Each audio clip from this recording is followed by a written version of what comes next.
Afrique du Sud, République tchèque ou encore Éthiopie. Ce sont les noms des pays, des quelques chefs d'État déjà arrivés ici à Kigali à l'occasion de la cérémonie des 30 ans de la commémoration du génocide des Tutsis. En tout, c'est près de 16 chefs d'État et des dizaines de délégations qui sont attendues pour cette journée qui s'annonce inédite. Elle commencera par le dépôt de gerbes de fleurs et l'allumage de la flamme du souvenir par le président de la République Paul Kagame et la première dame Jeannette Kagame. C'est cet acte qui marquera le début de la semaine de commémoration appelée ici Kwibuka au Rwanda. Par la suite, le président rejoindra les invités d'honneur dans l'enceinte même de cette arena où je me trouve actuellement.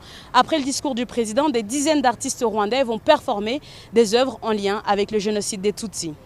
Une fois ces représentations terminées, vers 14 h, c'est ici, sur ce chemin, que le président, toujours accompagné des invités et de quelques membres de la société civile, va entamer ce qu'on appelle « Walk to Remember », la marche pour se souvenir en français. Pendant 40 minutes, plus de 3000 personnes vont marcher ici même pour rendre hommage à plus d'1 million de morts du génocide des Tutsis.